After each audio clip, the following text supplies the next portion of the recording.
To begin, you place your hairbow tool and ruler on top of the Mini Bowdabra. Then you take your Bowdabra wire, you fold it in half so you have a loop at one end, and you place it into the Mini Bowdabra. The pinwheel bow that I'm making is 3 inches wide. And you actually don't need a lot of ribbon for it. To make a 3-inch wide pinwheel bow, you only need 10.5 inches of ribbon. I've cut each end at a diagonal, opposite diagonals.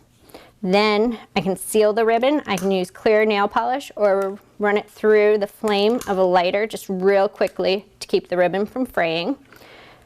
Next, I fold my ribbon in half. This gives me my center point. This is where I'm going to start the bow.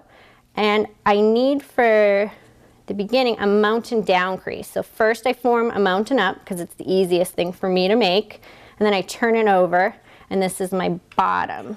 It goes. Say mountain up, you mean that there's like a little ridge in the middle that looks like a mountain. Exactly. It looks like a mountain, and it was the easiest thing for me to name it and help me remember whether it was mountain up or mountain down. So mountain down is always when you're beginning, and then mountain up is after to make your loops, and it gives you the nice creases. So this is a 3-inch wide bow, so my loops are going to be 1.5 inches.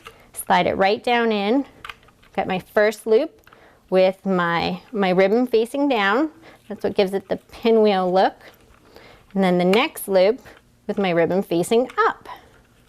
I love that. It's so cute. It's such a great way to use a scrap ribbon that you have laying around. Exactly. It's only 2 loops within the ribbon, so it requires very little ribbon, and it really just looks so cute. So you can make that using a thinner ribbon. You could use the bobbin ribbon and make it. You can really use anything. It's kind of cute. Right. You can use all different types of ribbon. I'm using grosgrain, but you could use sheer, satin, and a variety in width. Larger width ribbon looks really cute, and so doesn't the thinner one. And it just gives you that nice pinwheel look. So I've threaded the wire through and then pulled it tightly. And now the ribbon's being held with the wire, but I'm going to do a final knot just to kind of bring it all together and give me those nice creases that I like. This is the back of the bow. And then I'm going to add my hairbow hardware to it.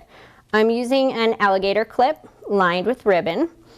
And I'm going to make a loop here, and it's just so easy. You can thread it right through. And to hold it in place, I'm going to slip it underneath.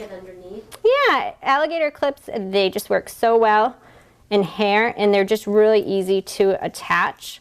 And they're one of my favorite because they can easily be lined with ribbon.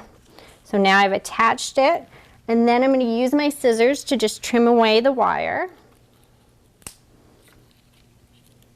And then turn it over, and there's this beautiful bow. Now I'm making matching bows, so I'm going to add a finishing ribbon, but you could leave it just the way it is.